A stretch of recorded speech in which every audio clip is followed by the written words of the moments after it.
This is the Troutbitten podcast. Troutbitten. Troutbitten? Troutbitten. Troutbitten.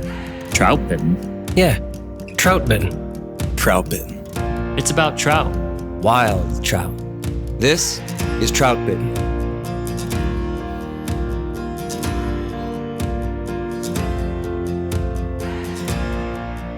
This is the Troutbitten podcast, and thanks for tuning in. My name is Dominic Swantowski. I'm the owner of Troutbitten and the author of troutbitten.com. Here we are with our final installment, part 7 of this series on critical nymphing concepts. So almost all of our focus throughout this season has been on achieving dead drifts. Likewise, the 9 essential skills for tightline and Euro nymphing is sort of the companion series for this one, and most of that is about dead drifting too. Now I say most, and I mean it. Our efforts with a nymph are focused on dead drifts. We're aiming for natural looks that imitate the real bugs down there. So we try to stay in one lane. We try to find the right speed and the right depth. Most of the articles on Troutbitten about nymphing also assume we're aiming for dead drifts. Same with the videos too. I mean, all of that. And why? Because it usually works. That's what usually works the best. That's our baseline. But tonight, our topic is about getting something other than a dead drift. How can we add animation to a nymph that seals the deal? Something that either grabs a trout's attention and attracts it to the fly, or the chosen animation actually mimics something natural that the real bugs are doing at the moment. Of course, we'll talk about hatches and emerging insects, how all of that factors in here. But in truth, animating the nymph, within reason, can work at any time of the year, in any water, regardless of the bug life or the conditions. We spend so much time refining presentations and trying to achieve these perfectly natural dead drifts that moving the nymph a bit, animating the fly, is kind of liberating. It's fun. But moving our nymph at random, moving it accidentally, or relabeling drag as enticing motion doesn't work so well. Stripping or swinging a nymph like a streamer, well, everything works sometimes, right? But not so much. More often, it's subtle motions to a nymph that add an extra spark to the presentation. These are mostly additions to a dead drift and not a full abandonment of the dead drift principles we try so hard to achieve. All right then, that's our topic for part 7, this season finale. And here we are. And I want to thank everyone out there for your support this season. Thank you to our sponsors as well. And thanks to my friend here, Austin Dando, for showing up and looking good for 7 weeks. 7 weeks in a row, bud. You look good. It's not easy. Actually, I don't look good at all with how terrible my web camera is. No, yeah. I'm like 240p over here. I'm living in 2009. Not even 2009. I wish I was in 2009. Yeah, you're like 1984. Yeah. Everything's all boxy. It's rough. You already dropped out once. We had to reboot. Mm-hmm. Yeah, it's a downgrade from last week. Oh, yeah. How about a proper introduction? Because we've been doing this all season. Allow me to introduce my buddy, Mr. President, Mr. Former President, Austin Dando. Hey, now. Okay. Back, now I'm You wanted to be presidential. president, right? You wanted to be president all season. You were angling for it. Now you got it. That's a pretty good culmination. You like it. Not bad. You were the president. Go ahead. Brag about it. Oh, yes. I was president of the Penn State Fly Fishing Club. Hey, now. From roughly 2014 to 2018. That's how you got to know Joe Humphreys. Yeah, that's right. Joe used to come into the club once a year or so, and he would always have a casting on the lawn night. And we met every Thursday night, and we went out to the front lawn of the business building, and all the students would line up. And we cast, in the grass, and he'd walk down the line and critique and help and encourage each student as he saw fit. Yeah, it was pretty neat. I like it. Yeah. So, Austin, I always love putting the end cap on a project like this. It feels good, right? It's like finishing a song that you've been working on to write and record. Once you're done, you always have it. You know what I mean? It does feel good. Each one of these we do, it's very satisfying to go back and look at just myself to recap on topics and just brush up on things. And I'll go back and learn things that I'll miss in a conversation when you and I were talking. And it's you always learn something new.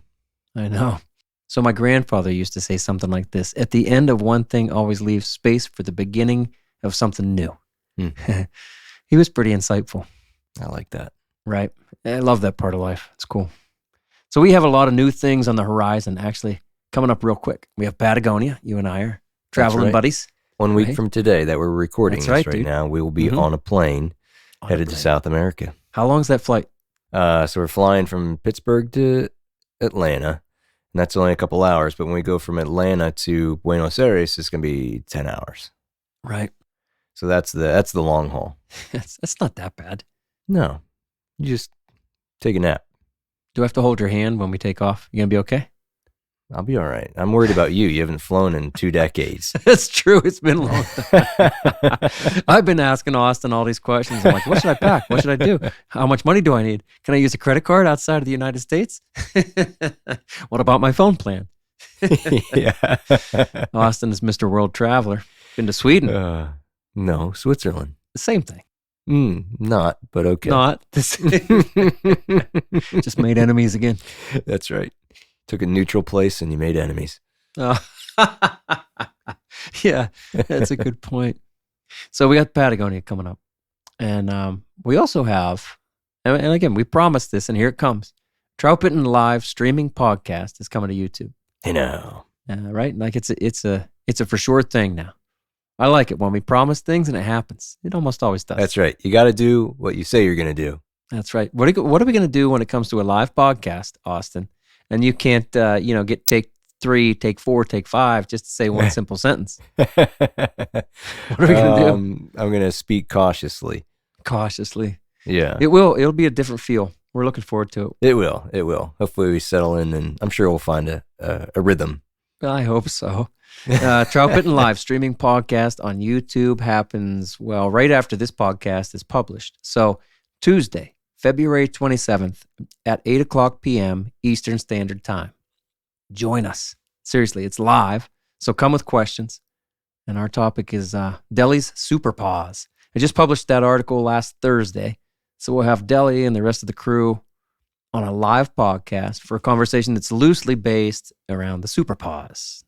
You can ask questions in the chat and we'll try to answer them. So mark that down, everybody. 8 o'clock, and don't be late. Don't be late. Don't be late, as Grobe says. That's right. Seriously, we hope you'll join us and make it something special. Been looking forward to it for a long time. Even sort of practicing for it with this new software. All right, then. Animating the nymph or getting something other than a dead drift. This is my favorite topic when talking to other nymph anglers who are really into it, I guess. What do you do with a nymph when they don't eat any of your really good dead drifts? First, and we should do this, for a 10-second recap of this season.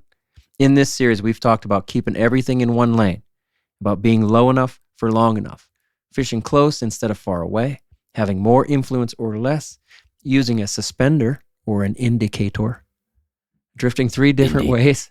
Don't call it an Indy. Drifting 3 different ways in 3 different zones, choosing the right weight and managing line on the water when you have to. So all of that was in an effort to get a great dead drift. But now, Austin, we're going to forget all of that. None of it matters. We're just going to move the fly around, right? Just move it. Just move it. It's okay. Yeah, not exactly. It's in my opinion, it's more about adding subtle motion than it is extreme action. Fair. Something that still can look natural, but now we're going to start moving the fly a little bit Well, that's a good point. outside of the baseline of a dead drift. That's the word. I think that's the word. Natural versus maybe attractive drifts. I wrote a Troutbitten article about this. And I say, no matter what kind of fly fishing we're doing, no matter what kind of fishing we're doing, that's our choice. Are we going to try to show the trout something that is natural or attractive? Are you trying to show trout something that they see all the time, looks like the bugs and the bait fish down there? And are you trying to convince them that, hey, this is a real thing? Eat it. You see it all the time. Right. Or are you trying to show trout something that's attractive? That's the way I put it. Attractive. Something that makes them think, what the hell's that? I got to eat it and find out. We know trout are down there, some trout are down there testing things out pretty often, right? You can go find video footage of trout eating sticks and bubblegum wrappers and stuff. Now, those are the dumb trout. Those are the ones you usually catch. But PA Gold. BA Gold. That'll be, I never did make that the cover shot. Anyway, not all trout want to have an attractive presentation, but plenty do. And even the smartest trout in the world are let's say most educated. It's like you got to be politically correct about it, right? You don't want to offend any trout. Because not saying the other ones aren't just as smart. Any trout, right? Any trout can be just as smart as the other ones. Some of them are just perhaps more educated. They've had more experience. And so those ones, some of them even too, will still eat attractive, dumb guy presentations. Dumb guy. Look at the dumb trout over there. Idiot. Good job, idiot. That's the new one. Austin and I were out fishing, last weekend, 2 weekends ago? Yeah. I don't know who said it first, but we put stuff in the tree and we break off and whatever. Yeah. I think, Austin, you said it first. You go, good job, idiot. Like we're in middle school. Made me feel good about myself. Yeah, it's a good one. Anyway. So another way to put natural versus attractive is maybe convinced or curious. Yeah. Good fishing often combines these ideas throughout all the seasons, I think. This is a good concept. What are you trying to achieve? A natural look or an attractive one? Right. And that's something that we can consider all day long, especially with nymph fishing, what we're trying to do down there. Yeah. I like to think of, there's a range within, let's say, attractive. It really works. You can get, kind of too extreme with your attractive presentations. And like I kind of said in the intro, don't move it like a streamer. Right. A nymph is not going to do streamer things. They're not going to eat that very often, except the uneducated, very uneducated. And it's not their fault that they're not educated. Trout. Not at all. So again, there's a fair range within where you can operate with these attractive looks, which is what we're here to talk about, right? Things that are too extreme often just don't attract trout to actually eat. It might get their attention, but they go, whoa, I'm out of here. I'm not eating that. So too much motion with a fly the size of a nymph, no thanks. Right? Yeah. Too much motion turns them off. Right. And we've kind of just alluded to this already, but a wild versus stock stream, you're going to find very different reactions to this actively nymphed approach. Or even if you go ahead and streamer fish your nymph, you may have stocked fish that eat that presentation. Oh, yeah. Again, we say be careful what you learn sometimes. But what we're trying to say, again, is wild versus stock or fertile or infertile rivers will react differently to the way that we fish them. A stock stream may require a more active approach if those fish are kind of conditioned to wanting something maybe more tantalizing and has more of emotion through its drift, where a dead drift looks boring to them, whatever it may be. That's my experience. Boring. Yeah, exactly. Yeah, it looks like everything else. I don't want that. I know. I think we have a pretty well balanced perspective, because I know you fished for a lot of stock trout growing up, and you still do. So do I.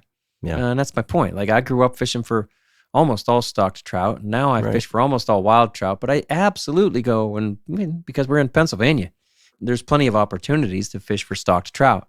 And so we see the differences. We're not saying that you don't have some very educated stocked trout in there either, once they're in there for a while, all that stuff. You made a good point about fertile versus infertile streams. Did I tell you about the guy who told me that they catch 100 trout every time? You briefly mentioned that on the last podcast, week or whatever. though? No, when we were fishing, you had said something about that. So I'll say, I had a guy get in touch with me, and he said, hey, in a comp scene over here, he was overseas, and he said, and when we catch, in a 4-hour session, we'll catch 100 fish.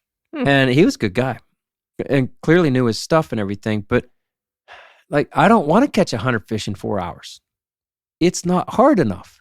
I wrote an article not too long ago about, like, the title was, "We Don't Want Easy Fishing." That was the title. Yeah, I'd rather have 200 fish in an hour. Yeah, of course. Yeah, no, but really, I know you're on the same page. I'd rather catch just 20 fish in 4 hours. That's still a lot of fish in 4 hours. Yeah, absolutely. Sometimes we do that, right? My point is, we don't want it to be easy. Anyway, I got to talking with the guy a little bit more, and he said, "Yeah, we have very infertile streams, and these are stocked fish." Well, what do we say about the Castleman? Well, you said it doesn't count. That's right. Castleman doesn't count. It's the only stream we ever spot burn here. Because it doesn't count.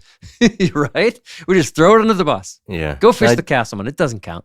I do have to wonder how much you learn when you have a environment like that, you can Good. go out and predictably Good just point. do well all the time. Well, if Yeah. you're never being really challenged, Right. you're probably not having to do a whole lot different than what you did yesterday. Maybe you are. I don't know. But it wouldn't seem as attractive. No. It's not as attractive. It's not as interesting. What is there to figure out every day? I don't know. If you're catching 100, heck, if you're catching 80 or 60 in 4 hours, I'm going to be pretty happy. I'm going to say, I got it down. But then take those same presentations over a wild trout scenario where it's a very fertile stream and you are not going to catch 100 trout. I don't care how great the tactics are. You're not going to catch 100 trout in 4 hours. Anyway, so wild versus stocked, fertile versus infertile, you're going to have a different response from different fish about natural versus attractive presentations, whether you're convincing them or you're making them curious, right? I mean, that's kind of two different things. You know what? We're talking about this 100 trout things. Sometimes trout respond to flies like they're worried the nymph might get away, or like they're worried their buddy might get to it first. I swear, lots of times trout are going, I'm getting that before you do. You know, they're going for the nymph. They're traveling for it. They're moving. Absolutely. I've seen the same thing happen where maybe there's a fish that's dominant in a certain lie and it's kind of holding things down, and that's the boss. And it's going to move around and intercept the flies, especially in an infertile stream. It could be infertile with bug life too, not just fish. Oh, right. And when there's fish in a stream that doesn't have a lot of food, they're even more willing to move and to go hunt those things down. Absolutely. That's what I'm saying. Like they don't have much to eat.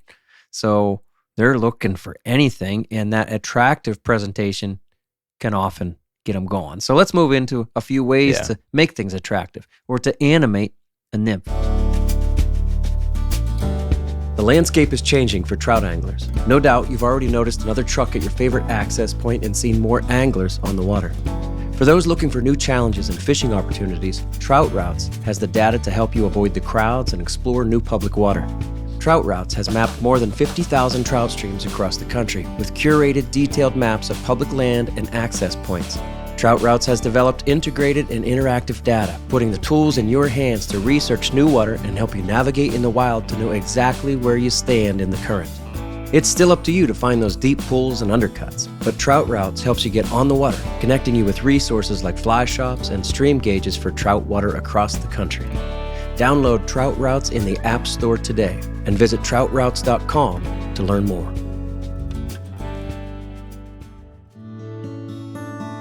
For over a decade, Smith Creek has helped anglers just like you to free up your hands, hold your gear within easy reach, and keep our waters clean. Smith Creek's family of patented accessories are tested guide tough and backed by good old-fashioned customer service. Crafted from rugged materials like anodized marine-grade aluminum and UV-resistant nylon, Smith Creek products are hand-assembled with pride and built to last. To stay up to date on their latest specials and new product releases, be sure to follow Smith Creek on Instagram at SmithCreekNZ. Quality you can depend on from a brand you can trust. That's Smith Creek. So here's one. We call it a cross lead. You're casting outside of your rod tip range. If you're tight lining, for example, we just did a video called the golden ratio. That was Josh's term for casting one rod length over and about 2 rod lengths up. So you got 10 feet over and 20 feet up. I'm rounding everything off. And if you go outside of that, if you go further than 10 feet over, then if you cast 20 feet over, well, then things aren't tracking down one seam. We've talked about this in the is everything in one lane. If you go outside of your rod tip range, then things are not going to be in one lane if you're on a tight line. So we call it a cross lead. Now, sometimes that cross lead is attractive and trout eat it. So it looks like a nymph that's crossing seams.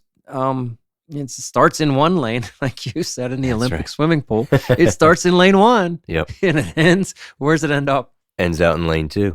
That's right. Or 3. Yeah. Or 4. But I think too, at those crossing seams, we're not looking to do it really fast. You say lane 1 or lane 4, right? Right. If you're trying to do this well. Yeah, we're not saying to rip them across the river. Right. You could do it in a series of kind of slow progressions through a drift. Nice. But if you make it look like it's swimming erratically across the surface of the water, it's really not what we're talking about. It's not the best. Anyway, it might be, But most times, again, subtle movements, subtle animations usually outperforms, these big, bold, or let's say extreme motions. But a cross lead is absolutely going to outperform a dead drift some days, right? So we're going to walk through some different things. We got Sawyer's induced take. We got the Lysenring lift. We got kind of a lifted up against the current, taps and jiggles and shudders. We're going to talk about other motions and then some what I call crossover techniques too. We're going to go through those. And I kind of like to ask this question at the end. So does the cross lead look natural or attractive, Austin? Are trout convinced or curious on the cross lead? You're the expert. What do you think? It's a great question. I mean, hell, you're 29. Yeah. It's a great question because, again, it's seasonal, right? Right. And there's a lot of movement in the springtime and early summer that doesn't exist in the dead of winter. Yeah. But when I picture a nymph, and if I'm going to say if it's more natural or attractive, floating down the river, rarely do I see them crossing seams. Yeah. So to me, it's unnatural. And in softer water, they may be able to do that, swim over, things like that. Good point. But my instinct would say it looks unnatural when it happens. Or attractive. But when there's active, yes. But when there is a lot of bug movement in the water, and fish are kind of getting used to seeing that, and maybe they're emerging through different seams, they may be more curious and more, and they may be less cautious to eat something like that. That's a good point. That's convinced, curious, or less cautious. You're just making things more complicated, bud. Yeah. That's what we do here at Troutbitten. Letting the guard down some. Yeah. Welcome, everyone. It's time to get complicated. Thanks, Austin. So let's move into Sawyer's induced take. I'm out. I'm out. There you go. Drop the mic. That's right. All right, seriously. Sawyer's induced take. People talk about it all the time. This is your classic movement on a nymph. Probably Frank Sawyer, right? It's probably the most effective for me. If you do it, I think, right, or like Frank Sawyer was talking about, it's very subtle. It's just a simple lift of the nymph at some point during the drift. And Sawyer would describe in his writings that you're going to lift it, kind of right before it gets to the trout. Make him an offer he can't refuse, right? To give him that little spark. You can move it a little bit or a lot. It's a lift. It's a little bit of a lift. And it can be small or large. I'd say do it small, which will usually work better. And it can be done at any point through the drift. Maybe you can't see the trout. Now, what Sawyer was mostly talking about was sight nymphing to trout. You and I, Austin, rarely get that opportunity. That's right. Do you think we're going to have that opportunity in Patagonia? I think we will. We better. Sight nymphing? Or I'm going home. No, just seeing the trout that you're fishing to. Yeah, I really do think we will. Me too. We seriously don't get that much around here, right? I mean, no. Do you think it's because we always have that green limestone tint to the water? It's hard to see through. It is, and I think that's exactly what it is, really. And until it gets to be summertime when things are low and clear and also really sunny, then we can do it. But unless those conditions are all in line, we really can't. Yeah. So Sawyer was talking about seeing the trout and lifting it just at the right time when you knew where your nymph was. And okay. But you can do it at any point during the drift, maybe where you just think the trout should be. You pick your best spot. My uncle, when we were fishing minnows, we used to do something with the minnow where right where we thought the best fish should be, we would pick it up. We didn't see those trout back then. Same as now, really. Yeah, and that lift could be a little or a lot. Personally, I like to kind of do a slow, small lift and then, drop it back down and continue through the drift, maybe get it a second time. Right. And it really can be done at any point. It doesn't have to happen just when you get down to where you think the fish might be. You could do it mid-column if they're feeding mid-column. Good point. But it does start with a dead drift. The induced take is a lift outside of our baseline of a dead drift. There you go. I think most of these animations, for me, kind of start, they do start with a dead drift. That's a key point. You're not just throwing it in there and just moving the fly however you want. They need to see it. It's convincing. And then you can move it, like Frank Sawyer suggests, and perhaps make them curious. That's kind of a neat way to think about it, maybe. It look natural or attractive, or trout convinced or curious. Maybe it is both, right? I'd have to think it is. I mean, it's never one thing or another in fishing. especially in this case. You establish that dead drift, and then you lift out of that dead drift just a little bit. Right. I'm going to go back to the same kind of thought process I had before that has to do a lot with seasonal activity of what's going on for bug life. I don't know about you, but I don't do particularly well. I'd say more times than not, this type of tactic works better in the springtime than it does in the winter. No, I'm with you. Now, it will work on occasion on certain special days in the wintertime, but because of those experiences I've had, that's what makes me think it has to be both. Like I said about the Sawyer-induced take, this is probably the one I use the most. It's just a slight lift out of a dead drift. I like what you said. You can let it fall right back down. If that doesn't work, let it go back down. And when we say slight, well, when I say slight, I'm talking 2 inches, 3, 4 inches maybe. I'm not talking about a foot. I'm not jigging it up and letting it fall. I don't know. Jig to me means you're lifting a little bit further. Yeah. Maybe that's not fair either, but that's the way I think about it. This is just this slight lift. And you can let it back down. Sure. Maybe you could do that a couple times. And I'd say because of that description you just gave, it arguably could be very natural. Yeah. Because the currents aren't always the same as you travel downstream, and it could hit a pocket of faster water somewhere and be bumped up and drop back down, or it could be the nymph swimming itself that has the ability to do that. Right on. So I wouldn't think it's an unnatural look for that subtle motion to happen at all. That's a good thought. I never really went through it like this, but I mean, you've seen mayflies, for example, get to the top of the water. You know, they're trying to lift off, but their wings are still wet. Mm-hmm. So they try to fly, and then they fall back to the surface. And they try to fly, and they fall back to the surface. People say that they're hopping. Mayflies are hopping. Mm-hmm. I mean, we understand what's going on. Maybe the same kind of thing happens underneath where they're trying to emerge, and then they go, I'm not yet, and go back down. I'm going to emerge. Not yet. Right. Kind of a struggle. Yeah, maybe. I don't know. Are you a mayfly? It's a good theory. No, never have been. Then you can't really speak intelligently about this. Never. I'm not educated like a mayfly. All right, then. We're going to move into the Lysing Ring lift. I have trouble with that word, with that man's name. We're going to keep saying it anyway. Let's tackle this one. I did a little research on this because I thought I knew what it was, but I wasn't sure. And man, am I glad I looked it up. Because this is mentioned a lot. Well, Lysing Ring was from our area, but I've heard different variations. I knew that I had heard different variations. Austin, what do you believe to be the Lysing Ring lift? Yeah. I bet it's the same as me.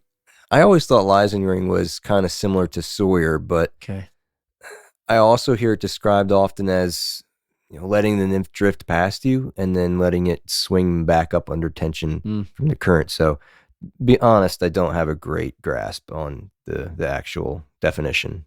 Yeah. And what you said last is what I always thought it was. And I think that's the most common understanding. Okay. I thought it was when the nymph goes out past your position, and then the tension of the river comes against the nymph, and then everything lifts up out of the dead drift, and you can let it lift as far as you want. So it's against the current. Now let's get to that, because that's not it.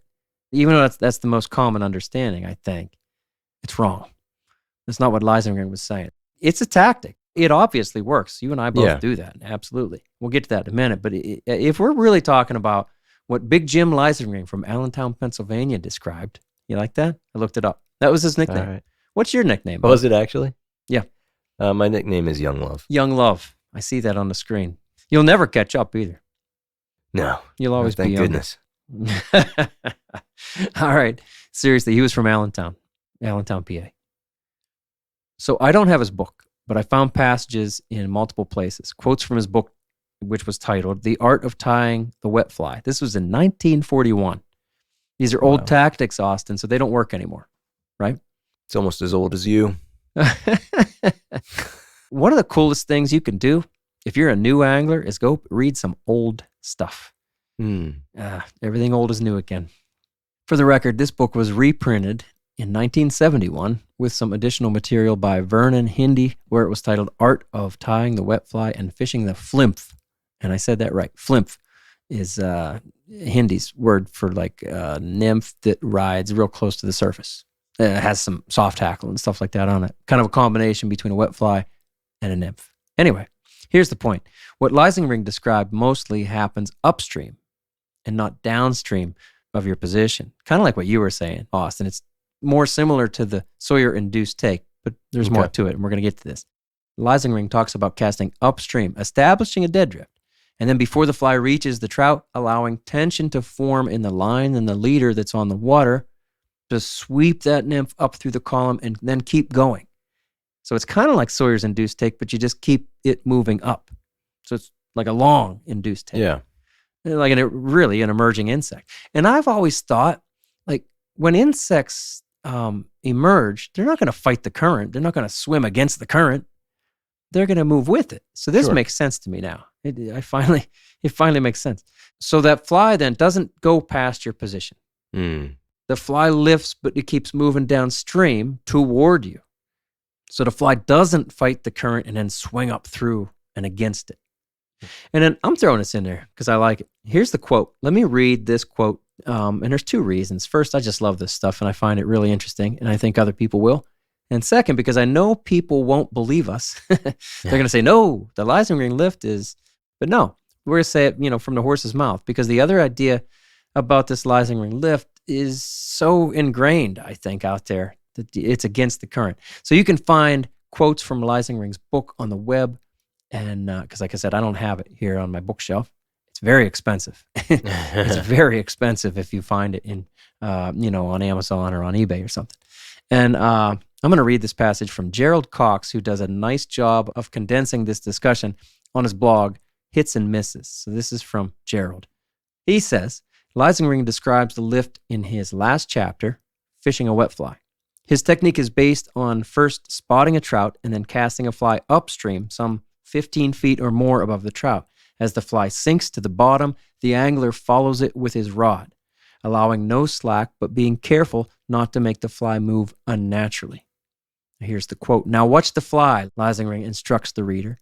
It is almost to him, and would have to travel about 4 more feet to pass right by his nose without looking at it, unless it can be made to appear alive and escaping.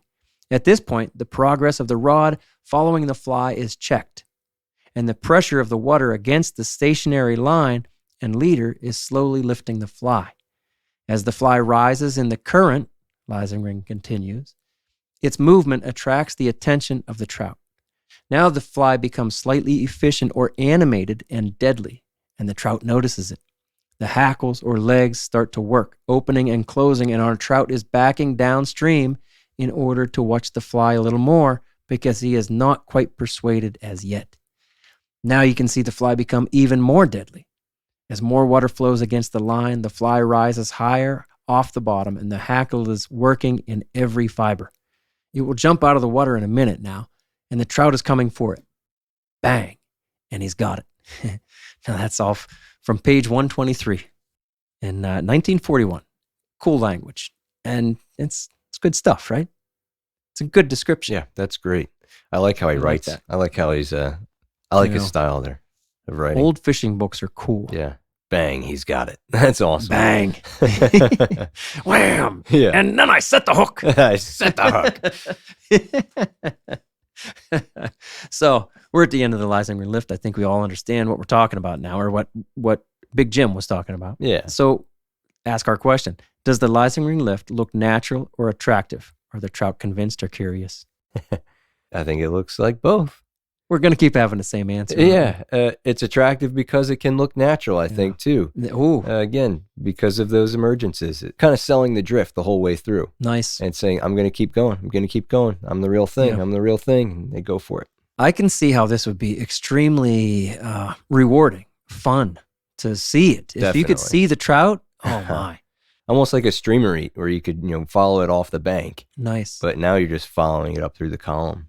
Nice. It makes me jealous of those situations where you can see the trout. Because if you could see him and you get a nice dead drift beside him on the left side, a nice dead drift that goes to his right side, then why wouldn't you start playing with the net? Yeah. On the next drift, well, I'm going to lift it up a little bit and drop it. Well, next time I'm going to do this Leisingring thing, and I'm going to lift it. I'm going to keep it going, and oh, here he comes, and bam! What did he say? That's awesome. Bang! He's got it. Bang! He's got it. Page 123. All right. So what we kind of thought about the Leisingring lift there. Let's talk about that. allowing the fly to swing out and swing up at the end of the drift under tension against the current. We could call this lift against the current for sake of That's a good name. conversation. Did you come up with that yourself? And I'm not going to claim that. Lift against the current? Yeah, I'll let you have that. I don't know what to call that, right? But it works sometimes. Don't call it the Lysing ring lift. It does work, right? I've had the most success with that during a sulfur hatch. I've told many people this, and I don't. Maybe it's a self-fulfilling prophecy by now, because I'm like, it's sulfur season. I'm gonna let it go past me and lift against the current. Lysing ring lift. No. I think everybody understands what we're talking about. Yeah. And so does it look natural or attractive?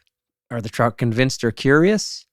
I don't think it looks very natural. Yeah, I think that's where this one changes. I think this one is a little unnatural and requires a little bit more curiosity. Because like you had just said, it's not that the nymph is going to swim upstream or it's going to fight the current to hold its place. It's not going to do that. They don't have the propulsion system to do it. Yeah. No. So I think it is more of an attractive or curious presentation. You could certainly have it fighting the currents, but then, kind of dropping your rod tip and feeding some line. You could soften that presentation up, that fighting against the current look. You could soften that up, and then it could look more convincing. But that's what it is. And I think there is a point in the end of the drift where maybe it starts to lift and it's not going upstream, and it's just starting to lift kind of straight up towards the air. Maybe that's the point where it looks most natural, and then the further you go, the less natural it begins to look. Well, thinking back on it, I've definitely done the best right as it starts to lift. Right. That's kind of what I'm thinking. Probably right when it looks the most natural. I think it's a neat question to ask, though. Are they convinced or curious? Basically, does it look natural? Right. And I'll say on the days where they eat that, let's say it's not even on purpose, but I'm late on my drift or something, and I'm picking up to make my next cast, and they eat right there. Well, I'm going to try to recreate that, because sometimes I almost luck into that being the right situation where I should have been trying it earlier but wasn't.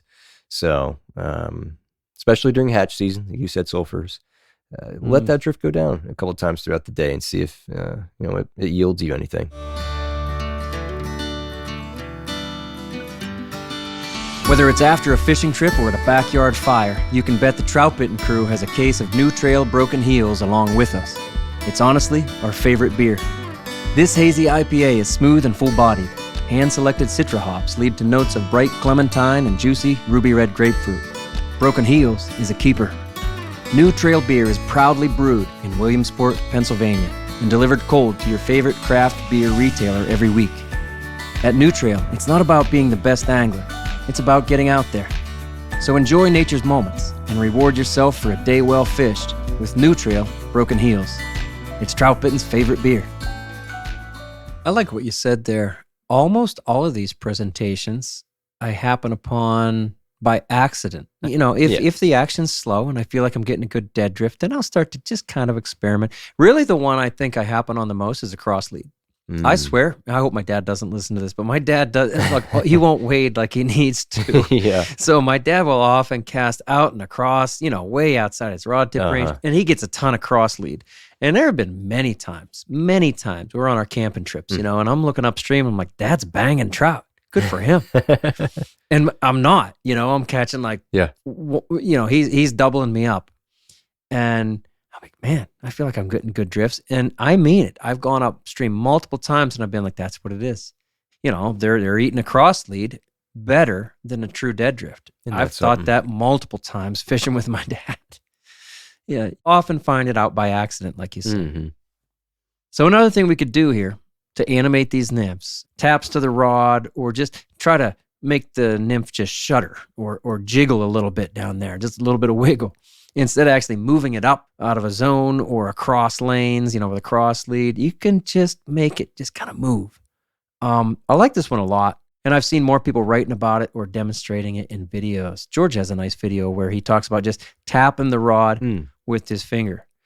I don't know how much that actually animates the fly. There's a lot of conditions there, right? If you're in faster water, does it matter that much? Probably not. Weight of the flies. Yes, all of that stuff. There are a lot of conditions. With the nymph established into a dead drift, though, we can tap that rod in some way.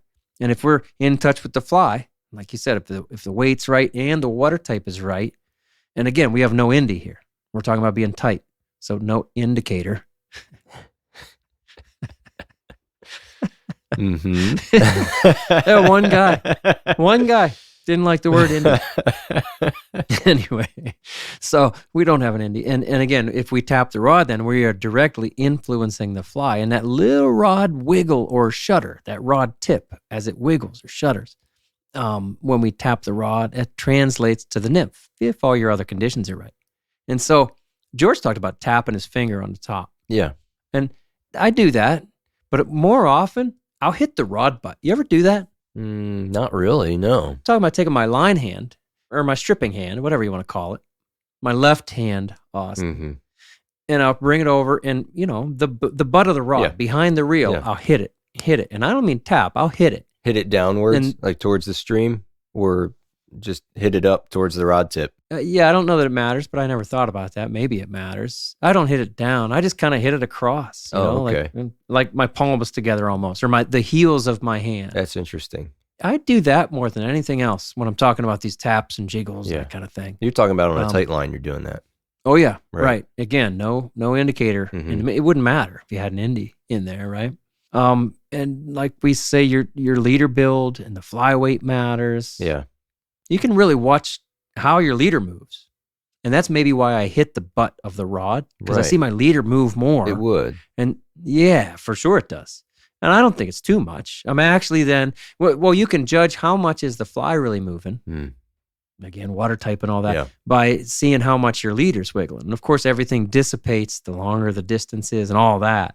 I just felt like tapping a rod wasn't enough. So I started just hitting that rod. Just banging into it. I'm going to say I've caught fish that way that wouldn't need a true dead drift. How many? I don't know. 20. Now we're talking. That's not a lot. That's not a lot, right? I don't do it very much. No, it's not a lot. But like we just said, sometimes you happen onto this by accident. It's not very often by accident we just start hitting the side of a reel. So what makes you do that? Right. Maybe I should do it more. Yeah. I mean, maybe we should all do it more. I don't know. The Swintoski swing or come up with a name. Come up with a name for that. All good things need a name. Yeah. That's it. Yeah. Yeah. We know this. So what's our question, right? Do these taps and jiggles or banging on the butt end of the rod, does it make the fly look natural or attractive?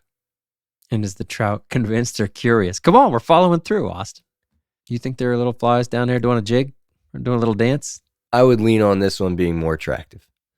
Really? I think so. Because to me, when I imagine that, it feels like sudden motion and not a slow or subtle movement of a nymph down there.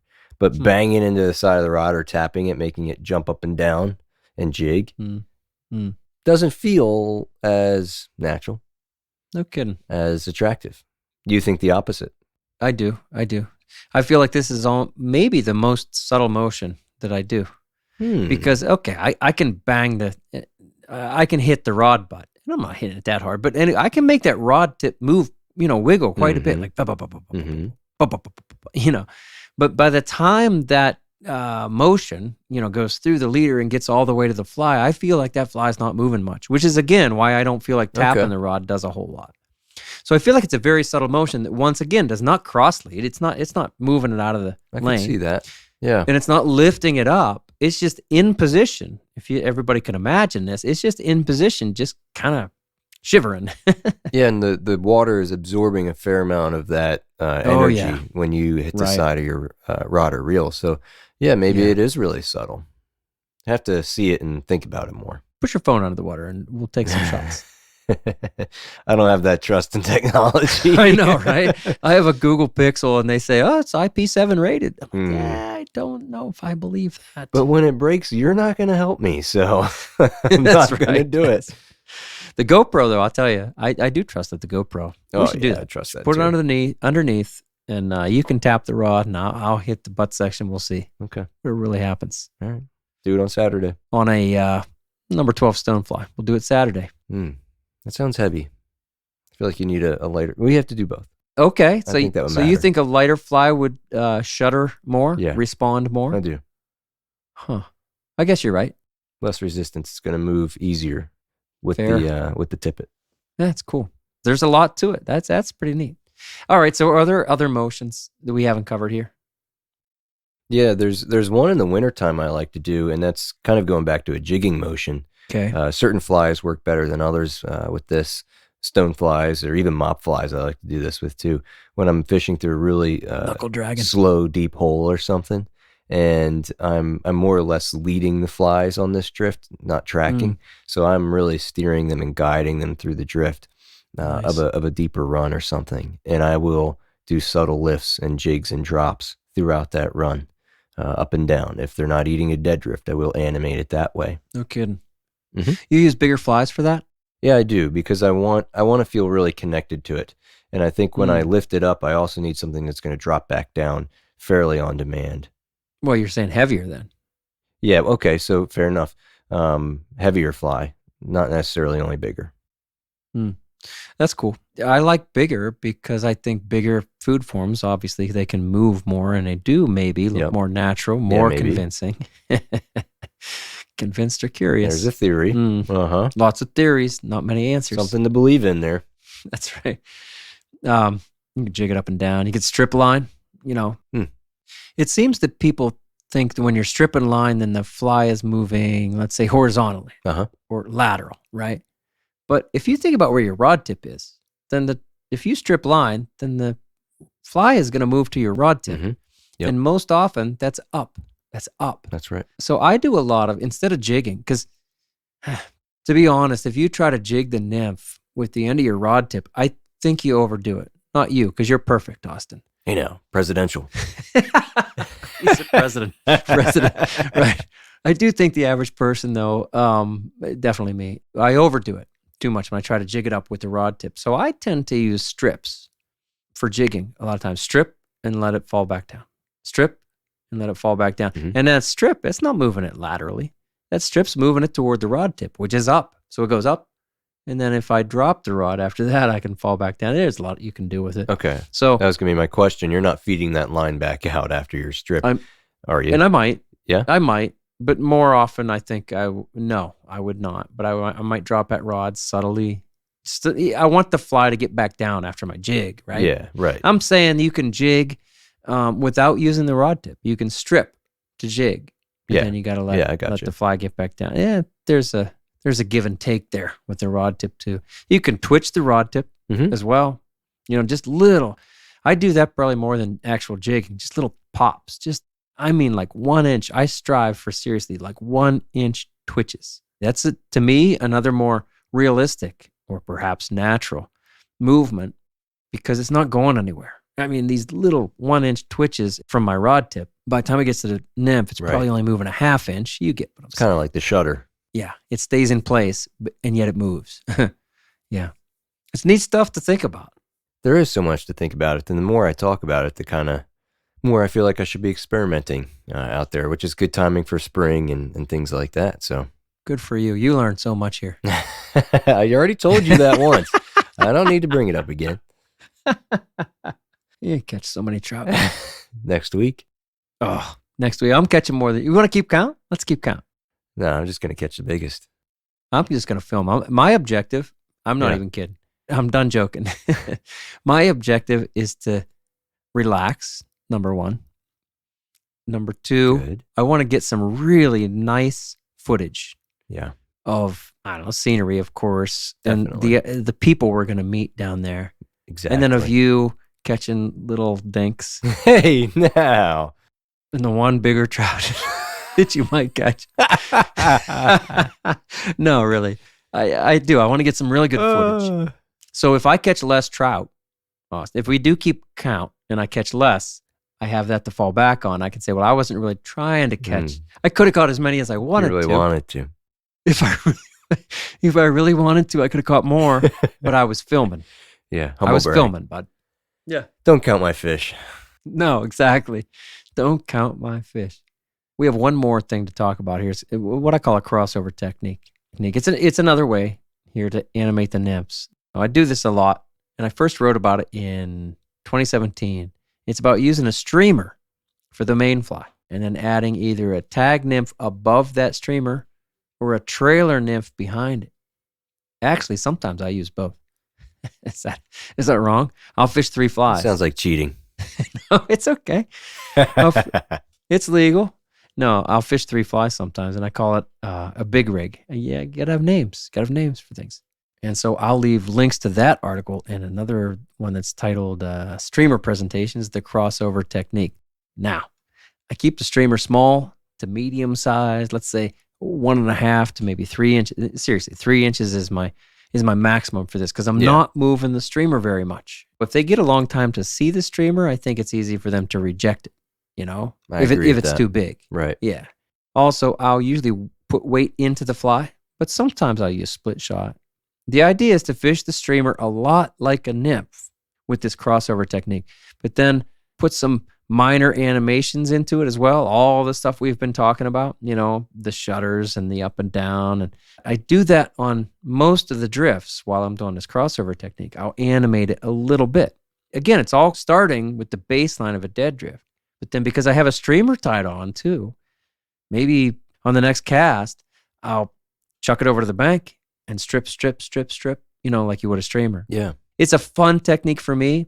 The main thing I've been trying to learn in the last couple of years is exactly that. When I have time on the water to just kind of do what I want to do, I often go to this crossover technique. Again, you got a streamer at the point and then a nymph either trailing it or up above. And I try to do very subtle things. This pairs really nicely, honestly, with Deli's Super Paws, which we just published the article back on Thursday. It does. Anyway, it's also surprising how often they'll hit one of those nymphs. Even when I think I was moving the streamer quite a bit, they'll still eat the nymph. I don't know. It's a learning experience, right? You do this much? Yeah. The way I usually end up doing this is if I'm tightline nymphing and, a regular dead drift isn't working or whatever flies I'm cycling through aren't working, I'll clip off that point fly and I'll add a small streamer. Like you said, maybe max 3 inches for sure, but oftentimes more in that 1.5 to 2 inch range. And I'll dead drift the streamer first and maybe slide it off the bank. Yeah. Give it some slight jiggles, some twitches, stall it out. We talk about the dance, do all those things and kind of combine them and keep the nymph on because, maybe they'll eat the nymph. Why not? Yeah. If they see that big food form, maybe that's too much. Well, they see the next meal. That's okay. I'll eat that. I don't really do the 3 fly thing very often, though, I will say. You got something against it? You think you're better than me? I don't have anything against it. It's just too easy. Makes it too easy for you.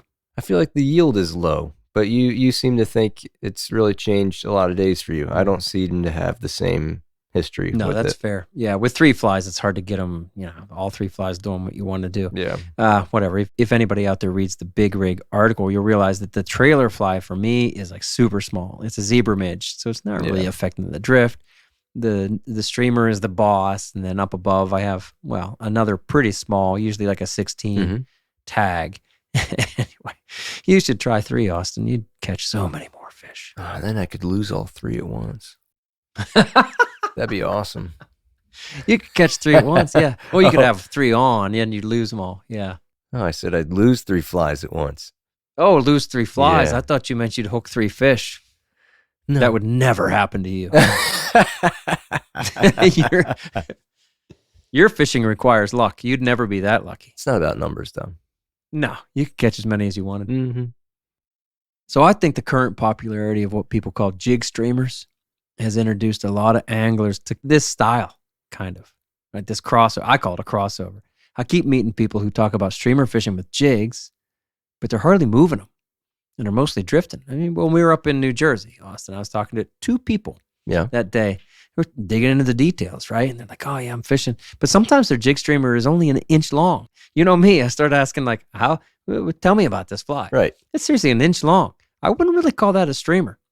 I don't care. Like, call it what you want and treat it how you want it.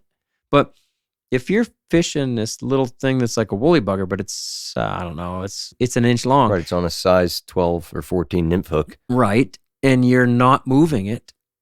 Well, then you're nymphing it, basically. That's good. Call it what you want. Yeah. But the idea that we're talking about with this crossover technique is to get some streamer thoughts going. Think of it like a streamer.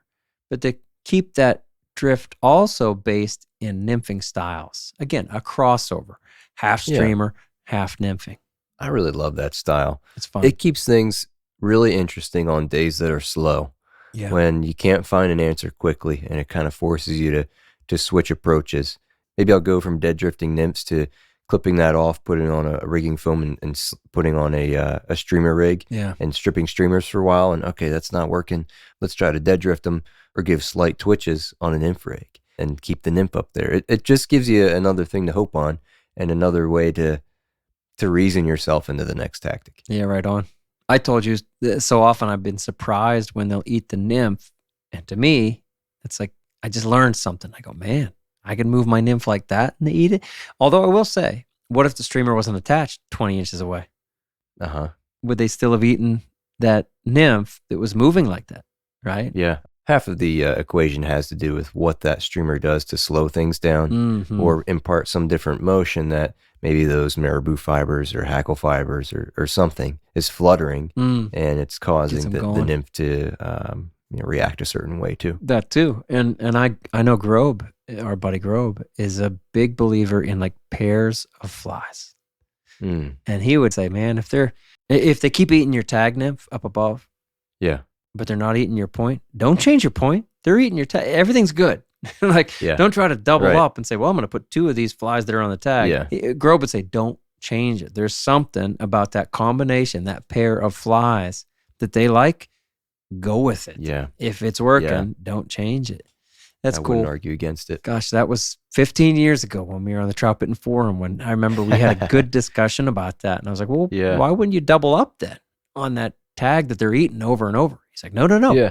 They're eating the tag because they're attracted by your point fly, perhaps. You Good found thought. a combo.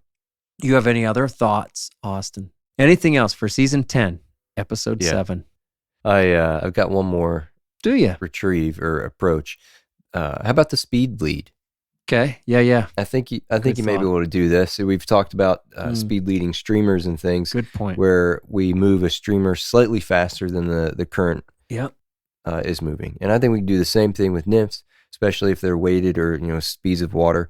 But we can drift a nymph a little bit faster than what the current is moving. Now it's really not going to look that natural, because what's going to go faster than the current of the water unless it's swimming downstream? And nymphs, maybe they could do that, but I'd say it's probably another thing that might be more attractive. What do you think? No, that's great. I'm so glad you brought that up. I mean, that's what Vladdy was doing. Right on. From Poland, right? I mean, he was getting the nymph down there and then leading it faster than the strike zone.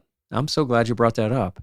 That's probably one of the most successful animations of a nymph outside of a dead drift. It's not a true dead drift, but you're moving it faster than a speed lead. I call it a speed lead on a streamer, but sure, you do it on a nymph as well. Yeah. All right. There it is. That's a wrap on season 10 of the Troutbitten podcast, our skills series covering critical nymphing concepts.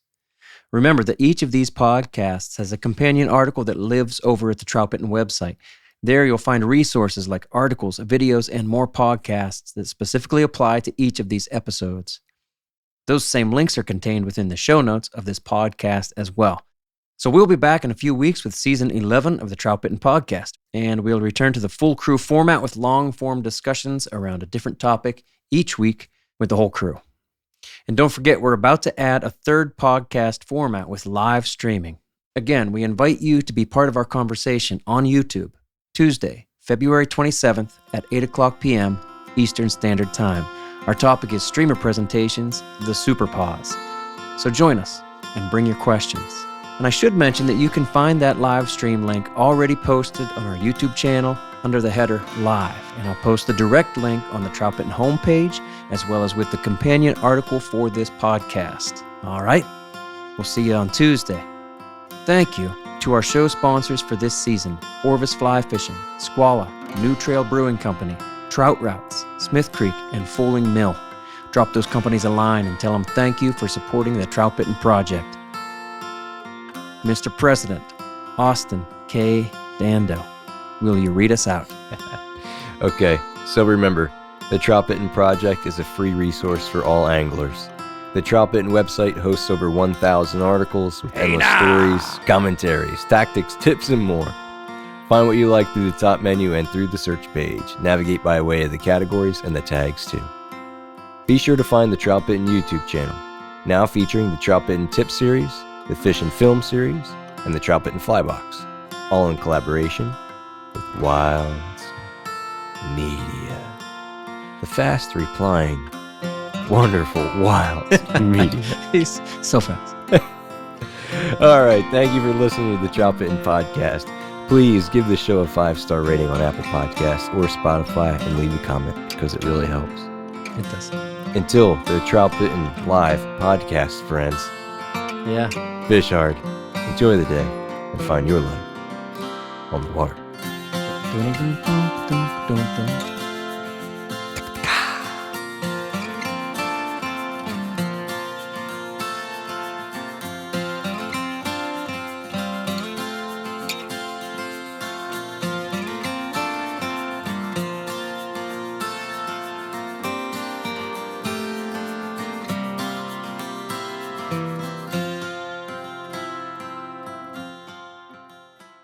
Oh, yeah. The truth comes out. Do you think we're going to have that opportunity in Patagonia?